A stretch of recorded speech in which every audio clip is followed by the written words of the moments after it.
So, first, before I start the demo, I'm going to introduce you to the environment we set up in the Amazon cloud. So first of all, we installed the latest HDP. This is Vijay talking about. There are kind of like 3 major vendors about Hadoop distribution. This is from Hortonworks. So this is called Hortonworks Data Platform. And this is their latest 2.2. And we total, provision 6 EC2 machines. The type is T2 medium. So these are not very powerful box because just for demo purpose. And all of them are Linux, Red Hat 6.5. So, as you can see, it's 3.75 gig memory, 10 gig hard drive just for demo purpose. And the reason we have 6 is we have one server, which is Ambari server. I'm going to talk about Ambari a lot because this is kind of like key management piece of the Hadoop cluster. And we have a 5 node for the Hadoop cluster. Within this 5 node, from HDFS perspective, we have 1 name node, 1 secondary node, and 3 data node, which is composed of the cluster. And all the data we demo today is from public available. This is from cityofchicago.org. And the files we download are not that big because we don't want to run like an hour job. And then, but the good thing about Hadoop is it's kind of linear scalability. So if you have a bigger, larger set, all you need is add more node to your cluster, and you're good to go. Okay. So first, I'm going to talk a little bit more about Ambari. I think Vijay in one of the slides earlier shows Ambari. Now Ambari actually, interesting actually, it's an Indian language, which is a seat sit on top of an elephant. Lots of people from India here. I confirm today that's the truth. Okay, so basically, as you say, Hadoop is a yellow elephant. So I think this name makes a lot of sense because it's kind of like an elephant, sitting on top of an elephant, overseeing, kind of like the whole elephant, cluster. And it's an open source project. Actually, this is from Hortonworks. So if you use Cloudera, their distribution, they have something called Cloudera Manager. It's their proprietary tool, which is they're not using Ambari. But Ambari is an open source project because Hortonworks, different vendor has their different style. Like Hortonworks, they are behind 100% open source. So they are really pushing for using the open source management tools to do Ambari. But they are kind of like doing the same thing. But obviously there are some features, kind of like difference. But Ambari is the one we are going to demo today. So basically Ambari is kind of can help you to provision the Hadoop cluster, manage the Hadoop cluster, and monitor Hadoop cluster. So we're not going to demo the provisional piece because that's basically help you to install the Hadoop cluster, and we already done that. But this is a really important piece because thinking about if you have hundreds of nodes in the cluster and you want to install software on this, you need to install all the software on all the nodes, and you need to configure the dependencies. You need to set up all the accounts, all the setup. This is really tedious and mind-boggling jobs, right? So this Ambari is going to provide you like a GUI step-by-step wizard, so that it will step 1, step 2. You need to tell Ambari which node is my cluster. You need to give a DNS name, okay? And then it will kind of do some step-by-step. It will do some validation for you. For example, if you forget to turn off the IP tables in your Linux, then it will give you some warning saying, hey, we cannot proceed to install because the IP table is not turned off. And it will install agent on each of the Hadoop cluster, and these agents are the one doing the real job to do the installation. So as you can see, it's an agent-based deployment model. So, Embari has a web, which has a web GUI, and has a web Embari server, and on each of the hosts actually is your Hadoop cluster, and on each of them is have a Embari agent on it. Actually, I think behind the scene it uses a Puppet. I don't know if any of you heard of it. So let's switching gear. Let's take a look at our EC2 environment first. I already started all the server. Can you guys see it?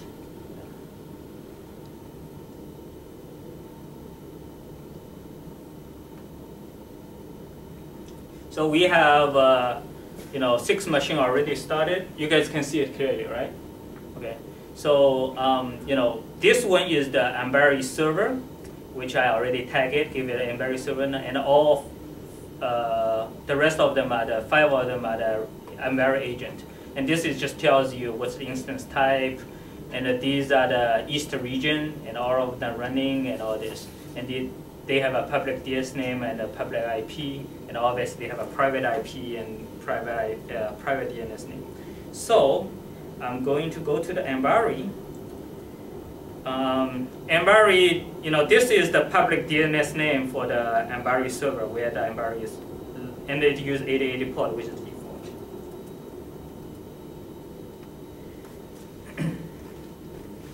So after you log into the Embari GUI, and you will see on the left side, these are all the services, and you can see some familiar names that Vijay earlier talked about. You have the HDFS, you have MapReduce 2, you have Yarn, which yet another resource negotiator. You have Taz, which is another faster processing engine. You have Nagios, and that's the kind of like one of the monitoring piece we'll talk about a little bit later, the Hive and all this. So as I said, Embari help you to do provisioning and also help you to do the managing and the monitoring of the Hadoop cluster. So first, let's talk about managing piece. So think about you have hundreds of nodes in your cluster, and let's say you want to change some configuration. So you need a configuration management for your cluster. So otherwise, you are going to each of the node, go there, make some modifications. Hopefully, you don't make any mistakes. And then you make some changes in one of the member of the cluster and forget to make changes to the other one. Then kind of like it's really a mess. So here, if let's say we go to HDFS, and here there is a tab which is showing all the configurations you need to configure in the HDFS. For example, this is the name node, and this is the secondary name node, and then there is the data node. What is data node directory is, what is the heap size, it's a Java process, and all these configurations. And also there are advanced configurations and all this. So this is a central location. You make all your modifications. And the server will eventually, once you say I want to save it, it will push it to the corresponding node. And and also, once you change the configuration, you need to remember to restart the service. And which service to restart on which host is also a big problem, because you have hundreds of nodes, how do you remember? And this one will basically prompt you, say, you need to restart all this service, and which host it is. And all you need is to restart all, and then you're done, okay? And another thing is it provides some versioning features. For example, you can see that just for HDFS, 18 days ago, that's when I started, provisioning. It's the initial configuration for HDFS, which I did.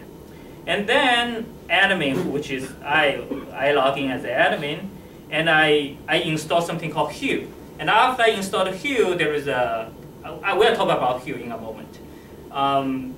There is some configuration I need to do, so that's what I did at that time. Then, like 8 days ago, I made some modification, which is I reduced the HDFS heap size because these are not strong, like 3.75 gig. I run into a problem of run out of memory because there are too many processes running. So because for the file system we have, we don't need that 1 gig memory, so I just drop it. So, but if you look at this one and you say, I want to do a compare, and basically it what tells you for version 2 and version 3, what are the changes I made, and then you can kind of like, because after a while you forget what you have done. And if, let's say, whatever I did for, I added more memory to the server, for example, then I will say, okay, maybe I should want to revert back to version 2, which you can choose to make it current, make V2 current, and then you can revert back to the previous. So this is very nice configuration management repository for the whole cluster. As you can see, this makes the Hadoop admin life a lot easier to do this with. This is just configuration management. There is also like lifecycle management.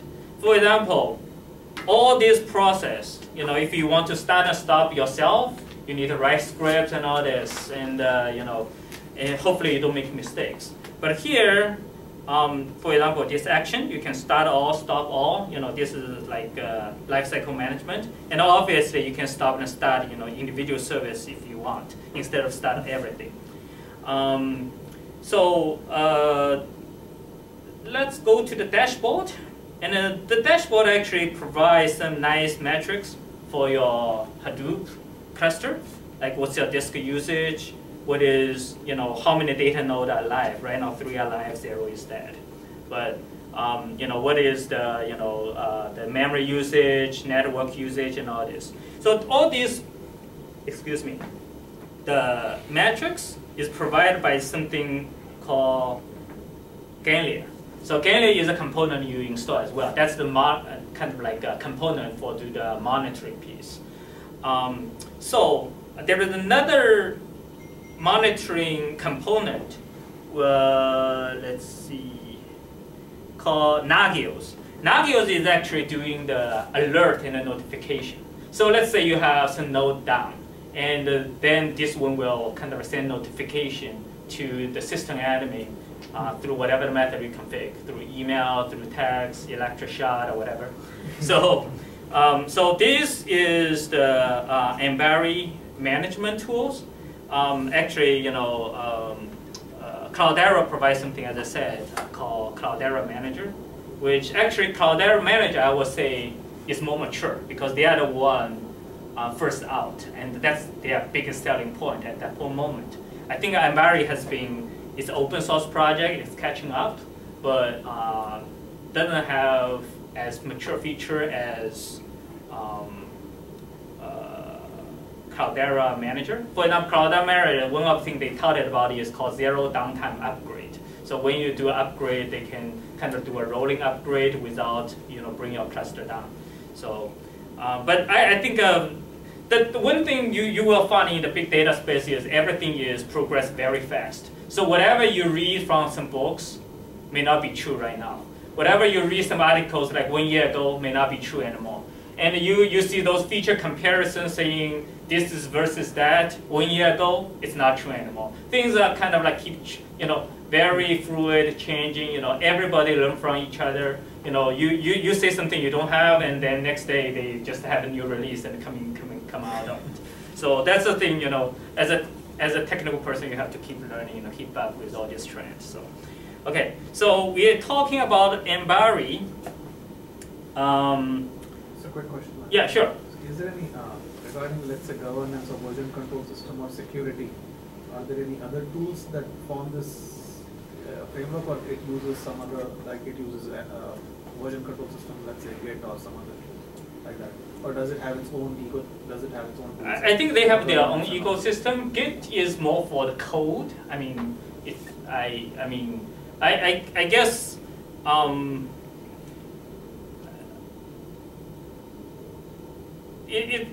Git is not really. I don't know if there is any Git integration. I never heard of it. But I mean.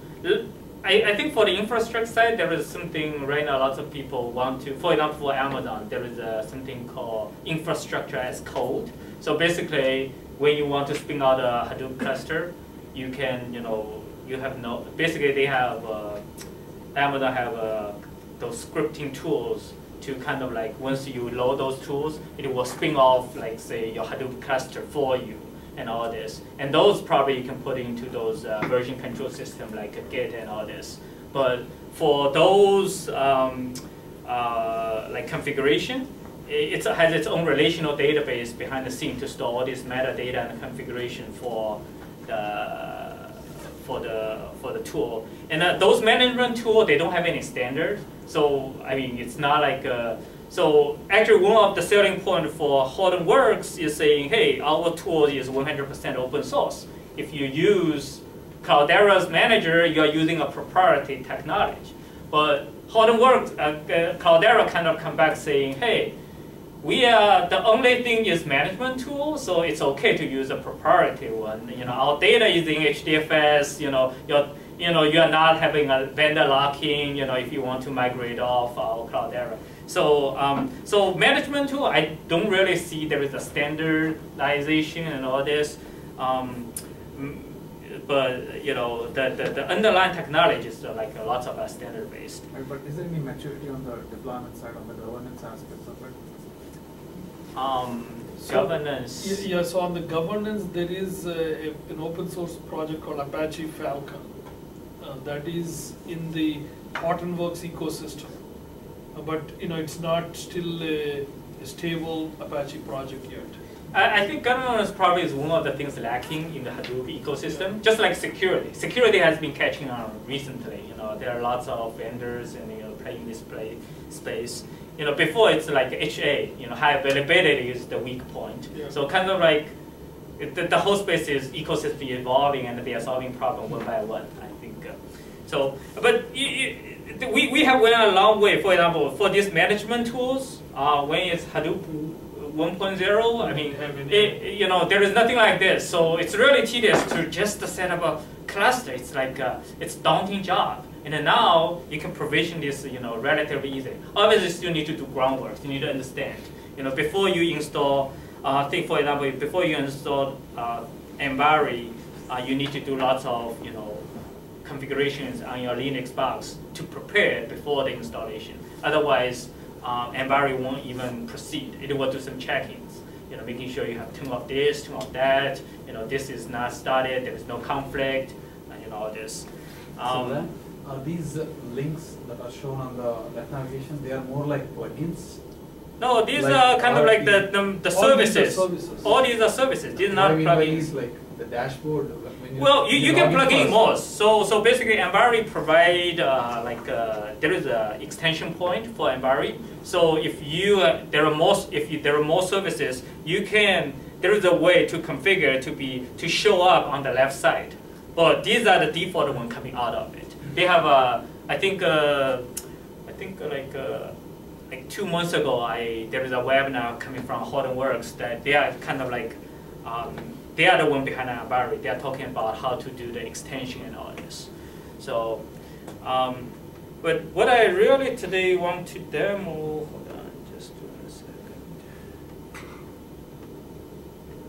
I want to go back to my slides. Is here, because all the scripts we talked about, Hive, Pigs, you know, and I'm going to talk about Edge Catalog as well. Those all can be, you know, because Hadoop is mainly Unix based, so everything is scripting. You can, you know, submit jobs through the command line, run pig script through command line, Hive script from command line.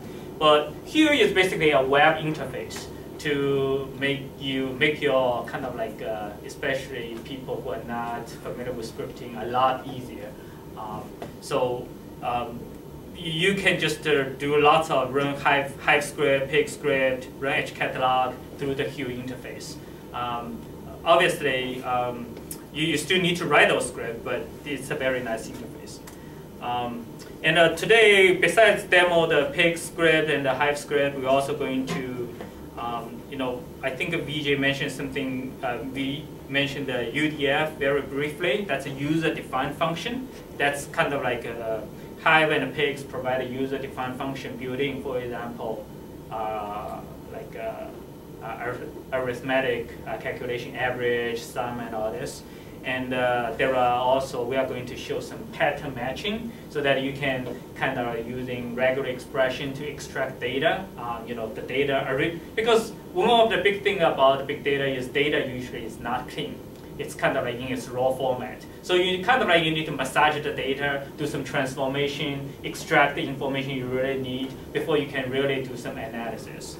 I'm also going to show custom UDF I created. Basically, in one of the data set is the city of Chicago. We have the latitude and longitude of each school. And for the Chicago library, we have a way to extract the information for latitude and longitude for the library as well. So the one thing we are thinking is, okay, if you have a 2 pair of latitude and longitude, you should be able to calculate the distance between these 2 points, right? So there is an algorithm you can do that. But unfortunately, that algorithm is not building into the Hive or Pig. So basically, you need to write a UDF yourself, and which I use Scala to do it. Well, I use Scala because I kind of start falling in love with that language. You can use Java.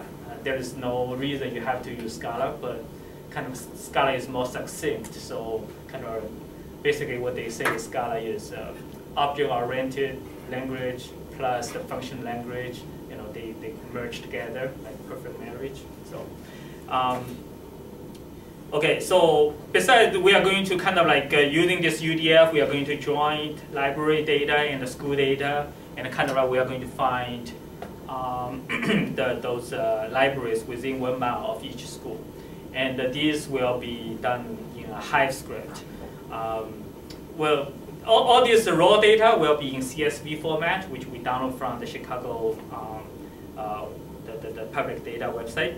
And at the end, I'm going to show a Tableau, and go ahead. The UDFs, are those the MapReduce functions that we're? No, this is not a MapReduce. This is just pure utility functions you write. Okay. So basically, for example, in the UDF, I'm talking about the Scala one. It basically take a pair of latitude and longitude, another pair of latitude and longitude, and then it will calculate, just to calculate the distance in miles between these 2 points, and that's it. It's not using.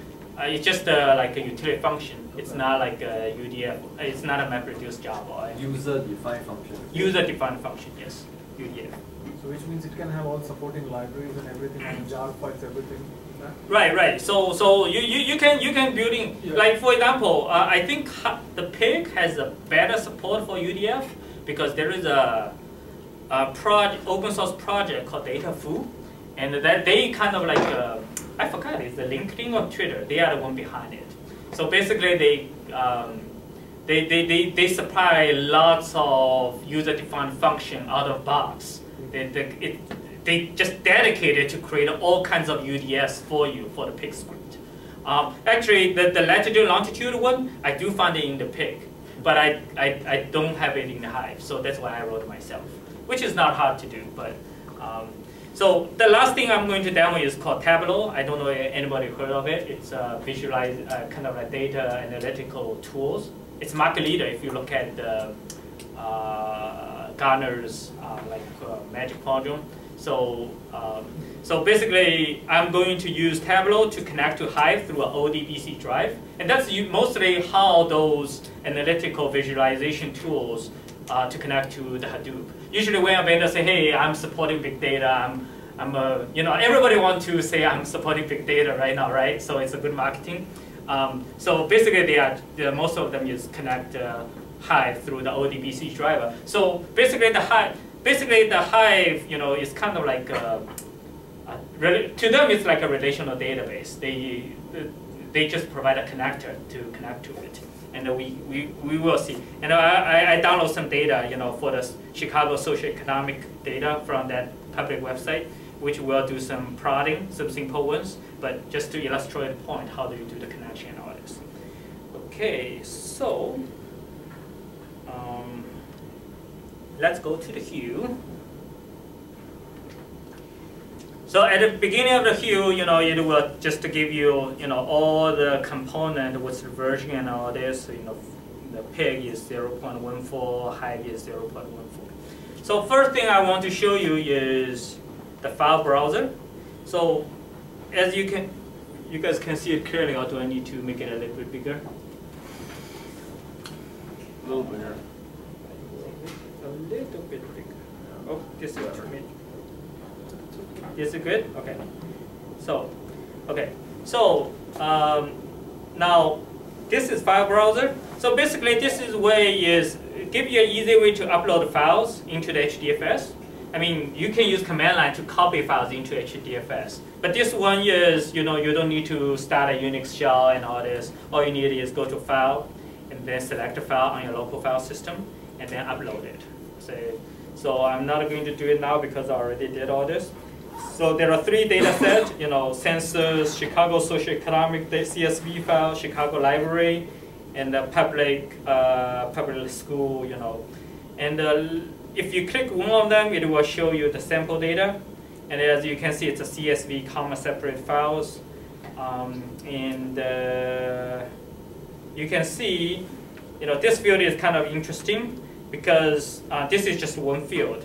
It has the address and it has the latitude and longitude in it. That's basically the library locations. However, all these data are blending together. That's in its raw format. So later we are going to do some pattern matching and extract the data because all I'm interested in is the latitude and longitude for the future plot, kind of like analysis. Now, let's talk about HCatalog. So HCatalog, Vijay mentioned briefly. So you can think of HCatalog as an abstraction layer sitting in between your, one side is your HDFS, file, your raw data located in the HDFS. And on the other side is those high-level processing languages, such as Pig Latin or the Hive. So this provides an abstraction layer and gave those high-level language a tabular view, a relational view of your data in the HDFS. So basically, this is where you define the schema. And once you define the schema, it can be used by both Pig and it can also by and also the Hive. And once you use this one, you don't need to worry about what's the location of the raw file located on the file system. You don't need to worry about this. You don't need to worry about what's the format of your file. Is it a sequence file? Is it tab delimited files? Is it a CSV files? You don't need to worry about this. All these are kind of like abstract by the HCatalog functionality. So I already created 3 tables, but I will create one more. Create a new table from a file. And let's see, I want to create, let's say, a temp library, a table. You can create a table name. And then you can choose a file, and this will be the files I upload to the HDFS already, which is the Chicago library CSV file. And here, basically, it gives you the, basically default column, column name and all this. And obviously, if you don't like it, for example, I don't know why there is an underscore name here, because probably in the raw data they have an underscore here. So I'm just going to get rid of this one if you want. And obviously, it will automatically match some column type, but if it gets wrong, you can always change it. For example, this string yes, no, you probably want to, in some cases, you probably want to become a Boolean or something. So is it treating the data types that are defined in Java or any? No, this is kind of like HCatalog data type. There are some, HCatalog supports some data type out of box. So this is language. This is not tied to a language. This is all, you can find the counterpart in the Java language, but this is basically the type that HCatalog and Hive support out of box. Okay, so tiny int, I don't think there is something in Java or something, right? So and I'm going to create a table. So what it does is try to create a schema. Basically, it stores the metadata in the HCatalog so that later. Basically, this schema is the one Vijay stressed earlier, that the schema on read. So when you read, it will use this schema to read that files. And that's a powerful feature of the Hadoop. So technically, LAN use case could be that, say suppose I pump in a data or a separate value file. I can generate multiple views of it into different whatever analysis I chose. Absolutely. That's the power. That's the basic. That's the power. And also you can run multiple jobs together in the same cluster. Before, because the Jiang is the resource negotiator, as long as it has a resource that can allocate for you, then you can run multiple jobs. And and also the same data set, you can have different use cases. You can run batch, you can run streaming. If you can use Giraffe to run graph, processing, or you can use, other things, other applications, as long as it's supported by the Jiang. So now the temp library is created, and if you click it, you will see the schema is created. It's kind of like a relational table. So that's the key of Edge Catalog, provide a relational view for your programs.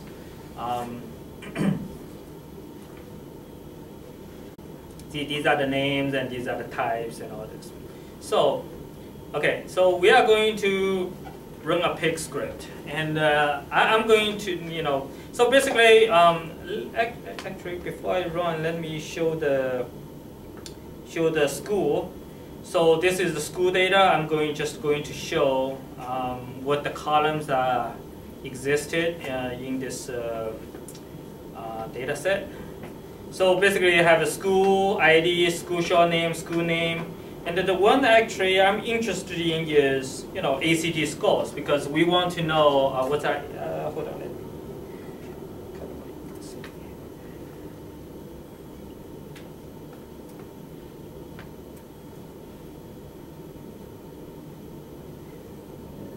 So this is the X coordinate, latitude, longitude, and latitude, that's the location. And there is a field which is ACT. You passed it. I passed it? Average ACT. Up. Okay. Yeah, average ACT 2012. So basically, that's the data we download. So basically, we want to know which zip code has the best score. And well, obviously, don't get me wrong, ACT score is just one part you evaluate a good school. But we just, for demo purpose, we use that as. So we are going to average the ACT score of schools within one zip code, and we want to find which zip code has the best schools. So if you go to here, and it will take a while for us to execute, so I'm going to execute it while it's executing. So behind the scenes, try to convert this script into MapReduce job. Actually, there are a few of them. There is a pipeline going on. And while it's executing, I'm going to kind of like go through this script line by line, so that you kind of get a feel what the pig script is about. Okay, so first let's talk about options. See, you see there is a use Edge Catalog options here. So that's basically tell my pig script that I want to use Edge Catalog information. Without this, it will not use Edge Catalog metadata, and then you will get some errors. Now, the first line you will see is load Chicago school data. That's the table actually I created using Edge Catalog. That's the table name. So with this, you see I don't tell where the CS file name, where's the location in HDFS, whether it's a tab delimited CSV files, or is it like sequence file. I don't really worry about this. All I need to say, I'm loading this table using Edge Catalog loader. Okay, I'm loading this into a variable called school data. And then kind of like you can see it's like a step-by-step building the pipeline. And it borrows lots of concept from the SQL.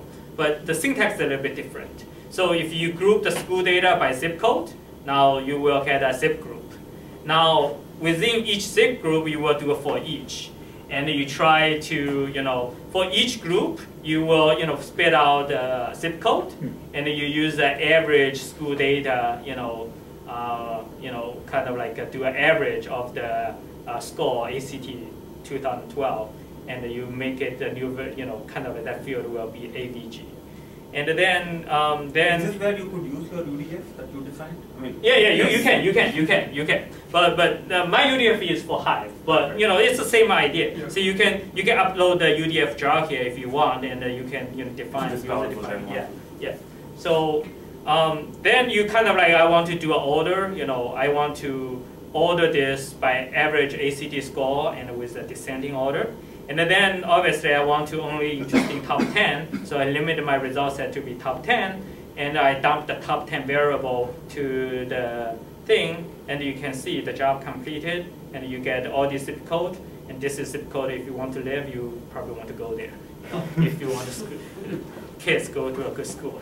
Actually, I used to live in the second one, but now I'm sad and then I move out of it. I used to live here. Now, let's go to the Hive part. And Hive, there is a Hive UI called Beeswax. I just love these names. Okay, so my query. I already created these queries. Actually, this is the top 10. It's the same thing, as you can see, but this is more SQL-like. This is the exact same thing we did in the pig script. But you guys, if you're familiar with SQL, this is much more SQL-like. So that's why a data analyst is going to feel at home. So this is like, all they need is have this GUI, run some ad hoc query. They can get things quickly out of data, out of the Hadoop, instead of waiting for a developer to write a long, map-reduce job. That's the power of the Hive. So if you want to execute this, it will take a while. I'm not going to explain this because this is very. So in real-time environment also will take that much time?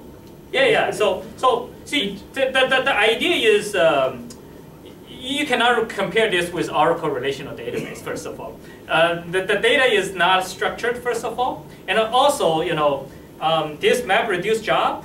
You see, actually, I want to see this because this one is kind of like this log is very clear. It's starting a map-reduce job. And our data set is small. So actually, we're not really utilizing the whole cluster. We only have one mapper in this case because the file is so small. So there is no need to really spread the work across the cluster. So, and this is the result coming back. So, but like Hive, that's the key. Lots of people don't like Hive initially is because Hive is kind of slow because when you start up a JVM, it will take a while even for the JVM just to start up. Then you have those map-reduce jobs you need to run. And sometimes it will have multiple map-reduce jobs just to do the work. But so the low latency is never those batch processings like their strengths. Their strength is more high throughput. Let's say you have a huge file, like gigabyte or terabyte, all this. So that's when the batch job really shines, that it can do some query on such a big set of data that the traditional relational database cannot handle. So, so have you bought the house in 60610? Huh? Have you bought a house there? No, I said the second one, 60607. I used to live there. Now, unfortunately, I'm out, and now probably too expensive for me to buy now. Now, here I give you some statistics, like 42 seconds is the one, the total execution time and all this. And then you can export the data into CSV files if you want. So now I'm going to execute my second query. And actually, this is kind of like create tables on top of another existing tables. The reason I want to do this is, as I said, the latitude and longitude data for the library, it's embedded in that location. So how do I extract this? So I use something called reg express extract, the regular expression extraction. That's a UDF. Basically, it uses pattern matching.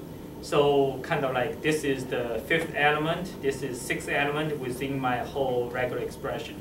So the 5th one is the latitude and the 6th one is longitude. I'm not going to explain how the regular expression works here, but the idea is you use this to extract, basically create a new table called library address from existing Chicago library data. And later you use that to really do the join and all this. Let me execute this.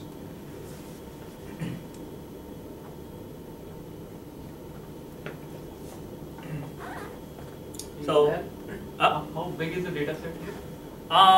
Data set, I think Chicago Library probably has close to a little bit less than 100 rows, all this. So this is just a few Ks. So the data set is not big, but it certainly can handle big data set.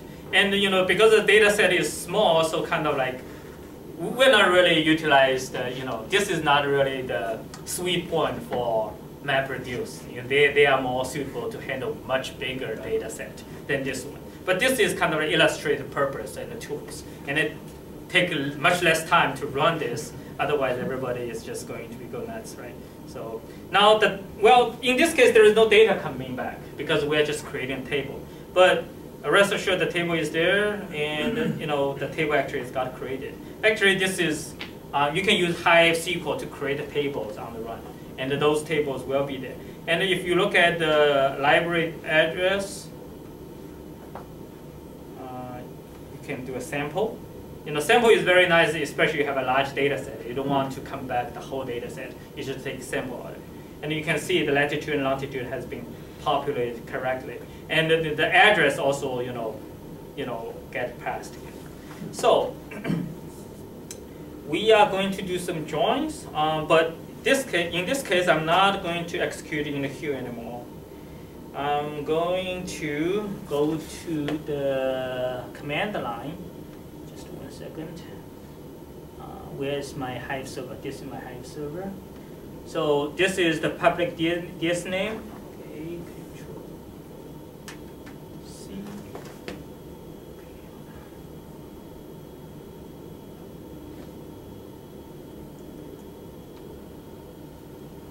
You guys can see it clearly? Okay. So maybe I make it a little bit bigger.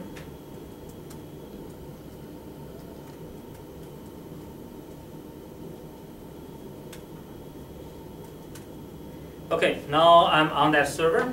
Okay, now I'm going to execute sudo -u hdfs -. Okay. Okay, so I have a Hive script which is called school library this.hive, which I'm going to BI, and you guys can see. Can you guys see it clearly? Cut off and all that. You want to make it bigger? Yeah, that probably won't fix it. Smaller. Oh. That's okay. You know what? I can fix this. Just 1 second. No, it's not. You know what? Let me get all. Just don't maximize it. Yeah, don't maximize it. That's probably a good idea. Is it better? Yeah. Okay. Okay. Yeah. Okay. And I'm going to make it a little bit wider. Okay. So you see, the first line I already commented out, which I will run in a moment. So basically, this is where I set the execution engine, and by default is MapReduce. That's the default. And in a moment, I'm going to switch to Tez engine. So basically, I say, okay, I want to run Hive on Tez, which is a much faster processing engine that Hortonworks and the open source community created.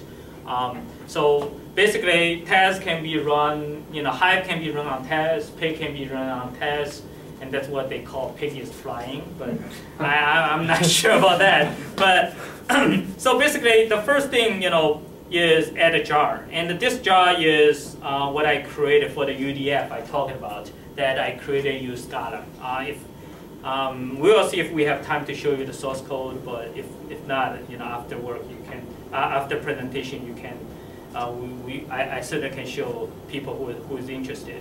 I use Scala to write this UDF. So basically I upload this jar file to the HDFS, and here I'm just register that jar so that Hive are where's the location of that jar files. And then I kind of like define a function, and this is actually the class I implemented using Scala. This is the algorithm actually. Haven't signed, I'm not sure how to pronounce this. So, and then I created, basically I create a function called calculate distance. So basically which will be used here. And basically if you see, I'm just drawing these two tables, school name, and this second name actually is the library name, and the distance from, I want to, select school name, library name. I calculate this passing the latitude, longitude information into this UDF. And I want to, the where, after the join, I want to say where cross is, distance is less than 1 mile. So I'm going to execute this.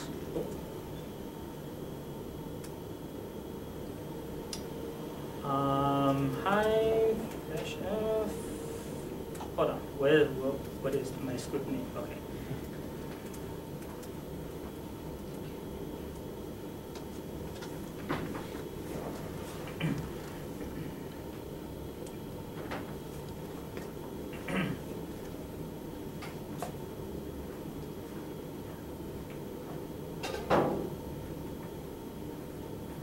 This will take a few seconds to run. See, it also create a map reduce job right here. Map is 0%, reduce is 0%. Nothing has been done yet. Okay, so total takes like 25 seconds to get the data back. And if you look like C is, all these are the first column is the school name, and second is the library name, and this is the distance between them using the thing. So now let's see. I'm going to get rid of this one. But I'm not sure how much gain we are going to have because such a small data set. So most time actually will be the JVM startup. So if you are on a large data set, you probably will see a kind of like performance gain. But we will just run it for the heck of it. And you will see the output will be a little bit different. Actually, this create it will tells you this is using TAS.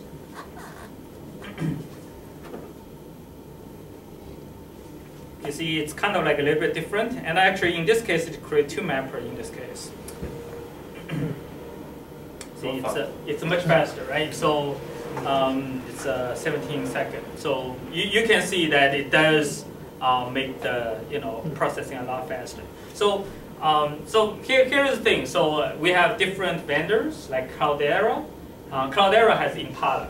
Basically, that's their story. They say Hive is their architecture is not good for interactive and analytical analysis. So they kind of ditch the whole thing and then kind of like create something called Impala to compete with it. Well, Hortonworks is they kind of like say, hey, no, we are going to make Hive better instead of abandoning it completely. So that's why they kind of pushing for the TAS solution, so that they kind of like run Hive on TAS and Pig on TAS. So different vendors have their own preference. So if you use Cloudera, you probably will not run this, and instead you are going to use Impala. So now these are all the things I'm going to demo in Hue and Hive and Pig. Before I move on to the Tableau, you have any questions?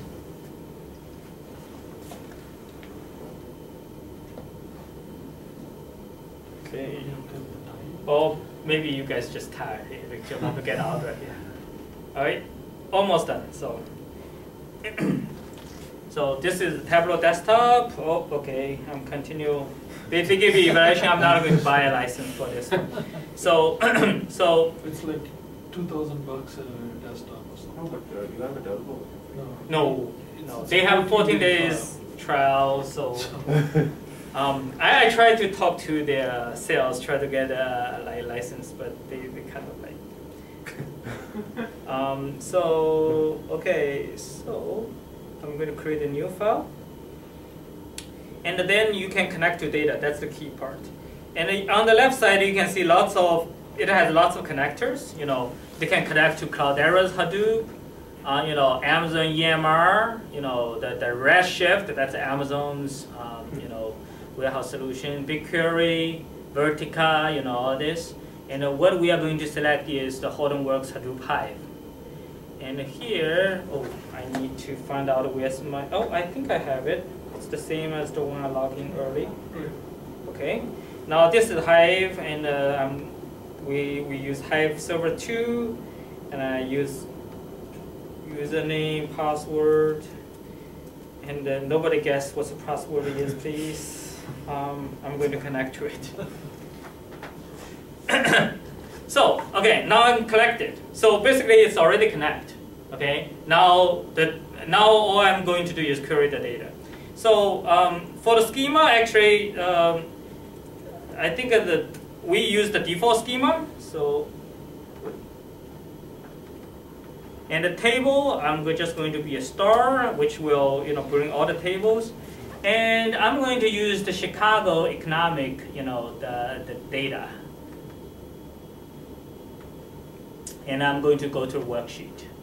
Okay, now, as you can see, here there are measures. There is one measure called per capita income. There is one measure called percent age 25 without high school diploma. Basically, that's like education level, data, within different communities. These are like different communities, what's their per capita income and all this. So I'm just going to drag it to column here. So this one basically, once you drag, so this one will do a query to Hadoop, kind of like generate a Hive query to Hadoop. So it will take a while for the data to come in. So once it's loaded, it's going to be fast. But another thing about this is once you drag it, because it's measured, by default is do sum, which is I don't really like, but I don't see a way to really. Actually, I don't want to sum it up. I just want to do a dimension of it. But we are going to. I have to change it manually.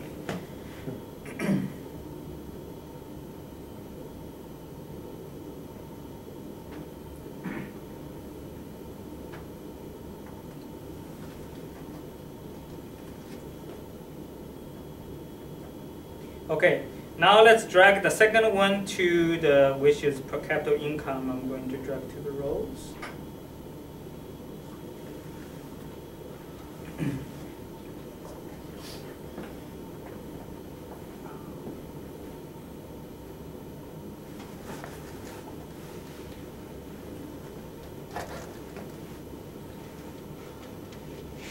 And as you can see, by default, is also use sum, which I don't really like. All I care is I want it to be a dimension. Okay, but I wish they have a way to define what's the default one, but I guess there's no way. I really do some research on this, but it looks like that's the way it is.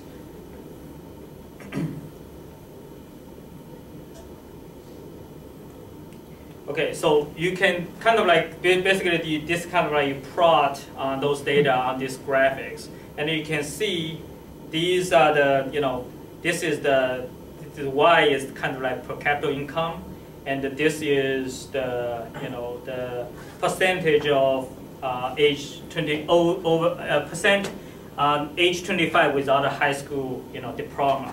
So you can see kind of like there is a linear kind of like there is a correlation between these two variables.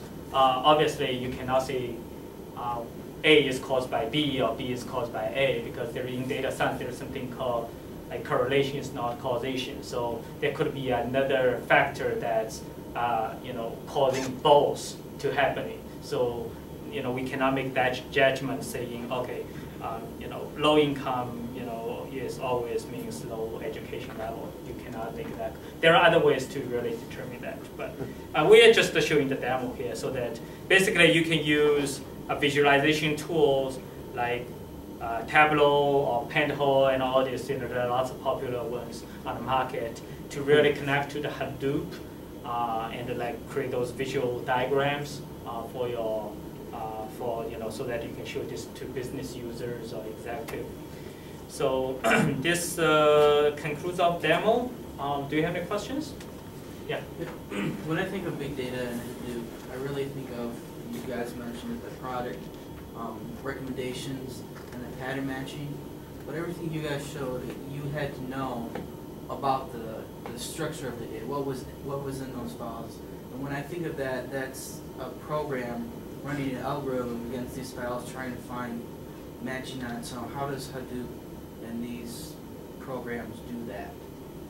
The random pattern matching. You just give it a bunch of data like you did here. Right. It'll find that on its own. You are more talking about machine learning aspect of the Hadoop. We are more talking about like data processing. Machine learning itself is a big topic, and it's very hard to cover all the topics in one shot. So like, but Vijay mentioned Mahout. That's kind of like the machine, kind of like a library for the component in the Hadoop ecosystem to do machine learning. And also we talked about Spark. In Spark there is a MLlib, and that's kind of like library also do machine learning. There are lots of algorithms already built in. For example, if you want to do cluster analysis, there is a k-means. Basically, it's unsupervised learning. You can kind of like separate your data set into different clusters so that you have a better understanding. For example, you can use it for customer segmentation. Like recommend, also there is something like decision tree. You can use historical data like predict future behavior. One of the kind of like textbook example they gave is, for example, if it is, let's say Joe is going to play tennis, and then like January 1st is a sunny day, it's very humid, and it's very windy, he played tennis. And then Joe, the second day, what's the condition of the weather?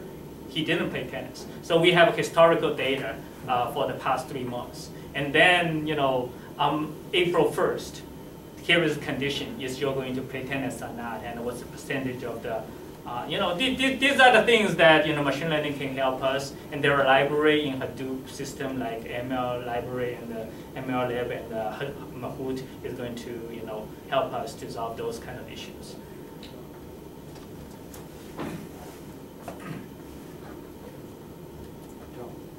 Right? Thank you guys.